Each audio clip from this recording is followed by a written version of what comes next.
Political socialisation शब्दावली को Herbert H hymen ने 1959 को कॉइन किया था। इन्होंने इस शब्दावली को अपनी प्रसिद्ध कृति पॉलिटिकल सोशलाइजेशन में कॉइन किया था।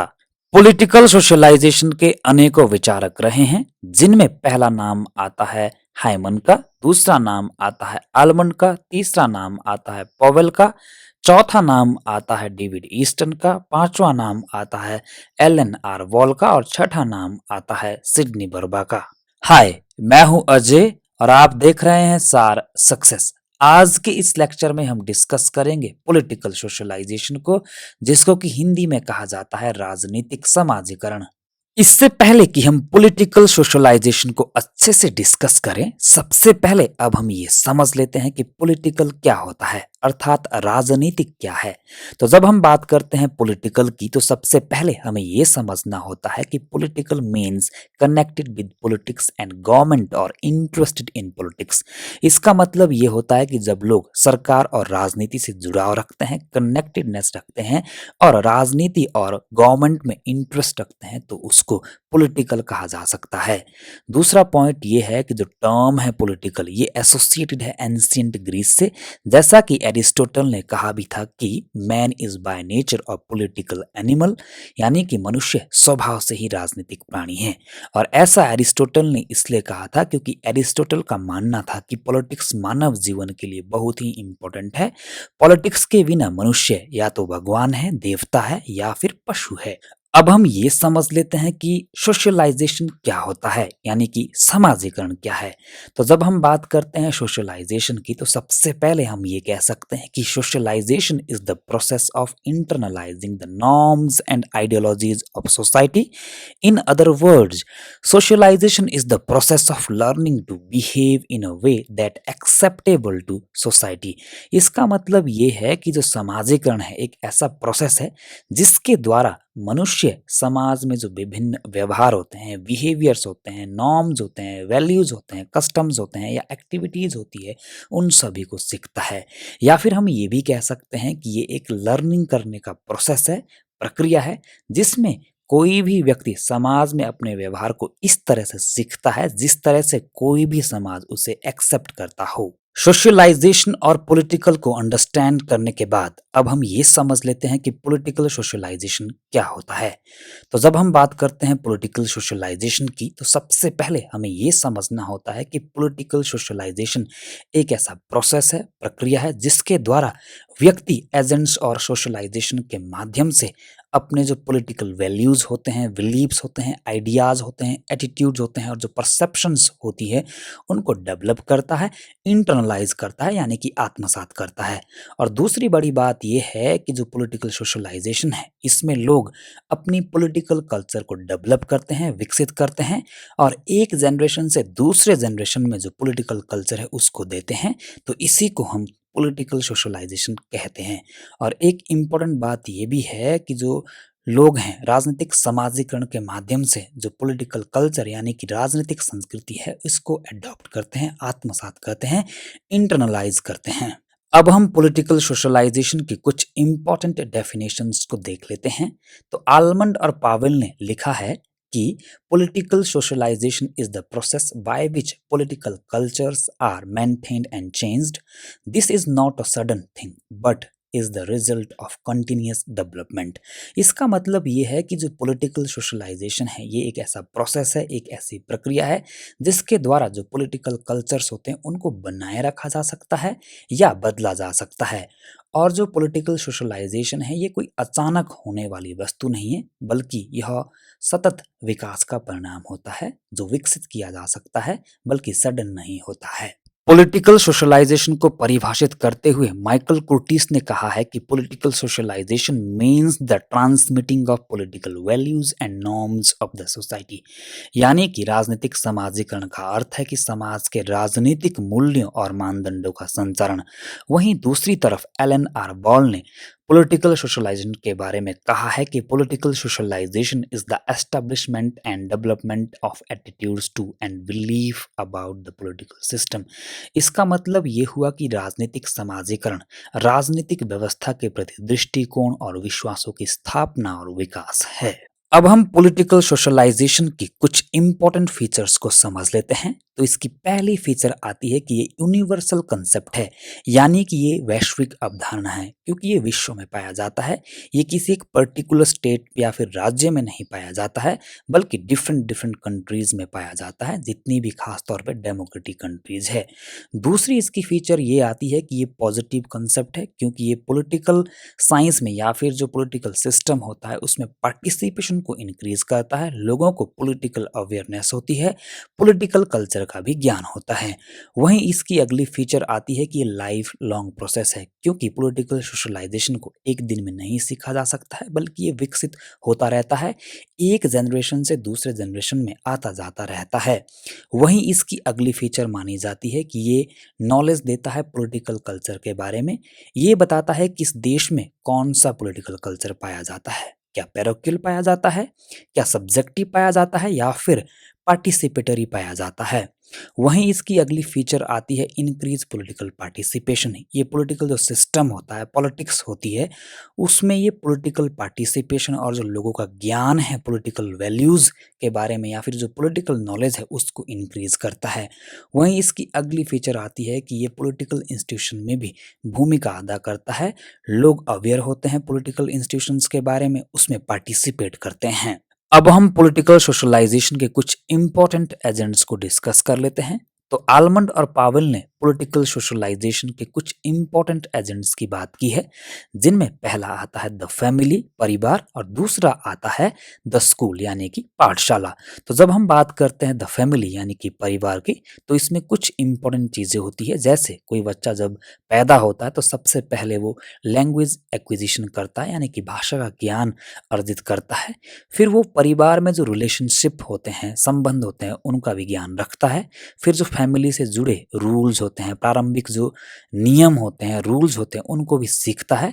और फिर इनिशियल लेवल पे जो सोशल इंटरेक्शन होता है, प्रारंभिक सामाजिक क्रियाएं होती है, उसको भी सीखता है। और मॉरल जो होती है यानी कि नैतिकता होती है, किस तरह से बड़ों से बात करना है, किस तरह से व्यवहार रखना है, बड़ों को नमस्ते करनी है, पाँव छूने हैं, इस तरह के जो मॉरल्स होते हैं, शिष्टाचार होते हैं, उनको भी सीखता है और बिहेवियर को भी सीखता है। वहीं दूसरी तरफ जब हम बात करते हैं स्कूल की, तो इसमें भी कुछ चीज़ें आती है। जैसे प्रारंभ में क्या होता था कि जो बच्चा है वो भाषा को सीखता था, अब वो और अच्छे तरीके से सीखता है, ग्रामर रूल्स को सीखता है, सोशल सेटिंग को और अच्छे से जानता है, सामाजिक जो रिश्ते नाते होते हैं, फ्रेंडशिप सर्कल होता है, उसको भी जानता है, सामाजिक वातावरण में और अच्छे से ढलता है, जो वैल्यूज़ होती है सोसाइटी की उसको और अच्छे से सीखता है। और सबसे बड़ी बात यह है कि इस स्टेज में यानी कि द स्कूल में जो transmission of political knowledge and opinion है वो हो जाती है, यानी कि अब जो बच्चे हैं, जो स्टूडेंट है, अब वे राजनीतिक ज्ञान और राय को भी सीखते हैं, उसका अर्जन करते हैं, हस्तांतरण करते हैं। थर्ड नंबर पे आते हैं पीयर ग्रुप्स, और चौथे नंबर पे आते हैं वर्क यानी कि काम। तो जब हम बात करते हैं पीयर ग्रुप्स की, तो इसमें कुछ बातें होती है। जैसे पीयर ग्रुप्स में कोई व्यक्ति एक्टिविटीज करता है, कुछ ट्रेंड्स यानी कि प्रवृत्तियां होती है। और पीयर ग्रुप्स में जो व्यक्ति है वो डिस्कशन के द्वारा पॉलिटिकल आइडियाज, वैल्यूज को अडॉप्ट करता है और अपनी एक थिंकिंग और अपना जो एक आइडियोलॉजी है उसको गेन करता है, अडॉप्ट करता है। वहीं दूसरी तरफ जब हम बात करते हैं काम की, तो इसमें कुछ इंपॉर्टेंट चीज़ें आती है, क्योंकि इसमें एम्प्लॉय होते हैं जो वर्क करते हैं। इसमें पूंजी और जो उसका रोल होता है और जो वर्क के दौरान जो रूल्स होते हैं वो भी सीखता है। तो इस तरह से इसमें अगर देखा जाए तो पॉलिटिकल जो इकोनॉमी होती है उसका सोशलाइजेशन होता है, कि किस तरह से जो वर्क है, वर्क के समय जो आइडियोलॉजी पनपती है या फिर जो पैसा, रोल्स और रूल्स है उसकी भूमिका बढ़ जाती है, तो इसको अडॉप्ट करता है कोई भी व्यक्ति वर्क के दौरान। वहीं पांचवा आता है मास मीडिया और छठा आता है गवर्नमेंट यानी कि सरकार। तो जब हम बात करते हैं मास मीडिया की, तो इसमें कुछ टूल्स होते हैं जिसके द्वारा व्यक्ति कम्युनिकेशन करता है और साथ में पॉलिटिकल सोशलाइजेशन को अडॉप्ट करता है। जैसे रेडियो होता था, आज टेलीविज़न भी है, न्यूज़पेपर होते हैं, मैगज़ीन्स होती है, डिजिटल मीडिया होता है, जैसे YouTube, Twitter, Instagram, WhatsApp, internet. तो ये जितनी भी सारी चीज़ें हैं ये पॉलिटिकल सोशलाइजेशन में भी अपनी भूमिका निभाते हैं। हम कह सकते हैं कि ये एक और से एजेंट्स के रूप में काम करते हैं पॉलिटिकल सोशलाइजेशन के। वहीं जब हम बात करते हैं गवर्नमेंट की, तो इसमें कुछ लॉज आते हैं। व्यक्ति लॉज यानी कि कानून के बारे में सीखता है, सेंस ऑफ सिक्योरिटी को सीखता है, उसके अंदर सुरक्षा की भावना आती है, और जो सैंक्शंस ऑफ पनिशमेंट होती है यानी कि जो सज़ा के प्रावधान होते हैं उसके बारे में भी अवेयर होता है। इस तरह से उसका पॉलिटिकल सोशलाइजेशन होता है। पॉलिटिकल सोशलाइजेशन के अगले एजेंट का नाम है रिलीजन यानी कि धर्म, और अगला है एथनिसिटी यानी कि कास्ट, जाति व जातीयता। तो जब हम बात करते हैं रिलीजन की, तो इसमें कुछ रिलीजियस वैल्यूज आती है, उसको सीखता है व्यक्ति।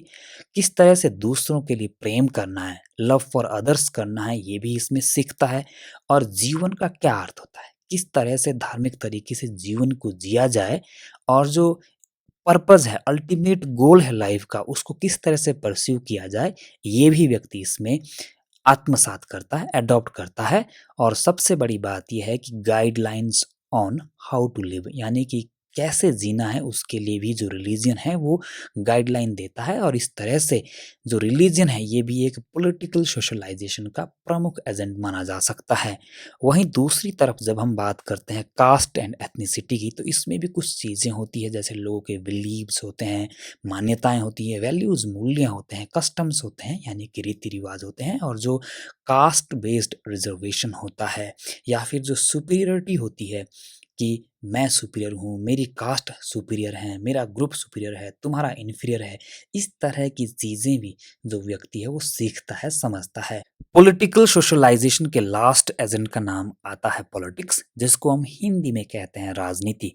तो इसमें हम कुछ चीज़ें सीखते हैं, जैसे elections, election campaign, behaviour of political activists, nature of electoral competition. तो इन सभी चीज़ों को हम पॉलिटिक्स में सीखते हैं, इसीलिए पॉलिटिक्स भी पॉलिटिकल सोशलाइजेशन का एक इम्पॉर्टेंट एजेंट बन जाता है। जैसा कि पीटर एच मर्कल ने कहा भी था कि one of the most immediate and effective agents of the political socialisation of children and adults is the spectacle of politics itself. इसका मतलब ये है कि जो बच्चे और वयस्क हैं, उनके राजनीतिक समाजीकरण के सबसे तत्कालिक और प्रभावी एजेंडों में से राजनीति एक प्रमुख एजेंडा है यानी कि एजेंट है। अब हम पॉलिटिकल सोशलाइजेशन के कुछ इंपॉर्टेंट टाइप्स को डिस्कस कर लेते हैं। तो आलमंड और पावेल ने कई प्रकार के पॉलिटिकल सोशलाइजेशन की बात की है, जिनमें पहला आता है मैनिफेस्ट। तो जब हम बात करते हैं मैनिफेस्ट पॉलिटिकल सोशलाइजेशन की, तो इसको जाना जाता है डायरेक्ट सोशलाइजेशन। खास बात यह है कि जो पॉलिटिकल सोशलाइजेशन है, इसको मैनिफेस्ट इसलिए कहा जाता है क्योंकि जितनी भी पॉलिटिकल वैल्यूज होती है, फीलिंग्स होती है पॉलिटिकल सिस्टम के प्रति, इनको जो इनपुट किया जाता है माइंड में, वो डायरेक्टली, क्लियरली और मैनिफेस्टली किया जाता है। और दूसरी बड़ी बात ये भी है कि इसमें जो कम्युनिकेशन होता है फीलिंग्स का, इंफॉर्मेशन का, बिलीव्स का पॉलिटिकल ऑब्जेक्ट्स के प्रति, वो डायरेक्ट होता है। इसीलिए इसको डायरेक्ट पॉलिटिकल सोशलाइजेशन कहा जाता है या फिर मैनिफेस्ट कहा जाता है। अगर हम इसके एग्जाम्पल्स की बात करें, तो टीचर के द्वारा जो स्कूल में लेक्चर दिए जाते हैं बच्चों को, कॉलेज में प्रोफेसर्स के द्वारा जो लेक्चर्स दिए जाते हैं, या फिर जो अर्स्टवाइल जो सोवियत यूनियन था, वहाँ पर जो कंपलसरी कोर्सेज होते थे मार्क्सवाद और लेनिनवाद के, उसको इसके उदाहरण देखे जाते हैं। दूसरे प्रकार का पॉलिटिकल सोशलाइजेशन आता है लेटेंट, जिसको आप हिंदी में अव्यक्त कहते हैं। तो इसको जाना जाता है इनडायरेक्ट पॉलिटिकल पार्टिसिपेशन। दूसरी खास बात ये भी है कि इसमें transmission of non political attitudes होता है, यानी कि जो पॉलिटिकल कल्चर को अफेक्ट करते हैं, ऐसे नॉन पॉलिटिकल एटीट्यूड्स का ट्रांसमिशन होता है।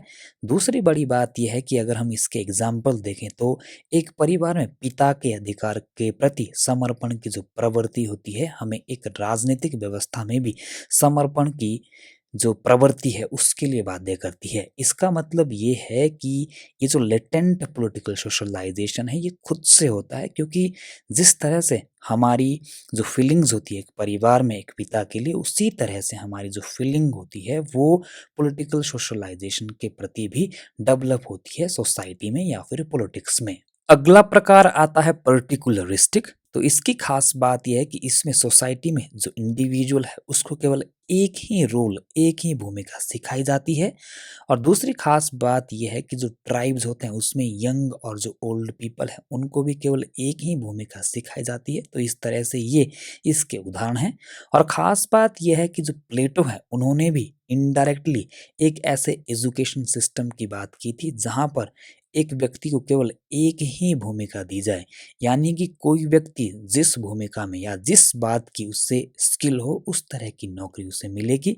उदाहरण के लिए अगर एक व्यक्ति के पास इस तरह की स्किल है या कैपेबिलिटी है कि वो फिलोसोफर किंग बन सकता है तो वो फिलोसोफर किंग बन सकता है, या कोई व्यक्ति अगर साहस रखता हो तो वो सैनिक बन सकता है, या किसी व्यक्ति में अगर ट्रेड या फिर खेती-बाड़ी करने की क्षमता है तो वो आर्टिज़न बन सकता है।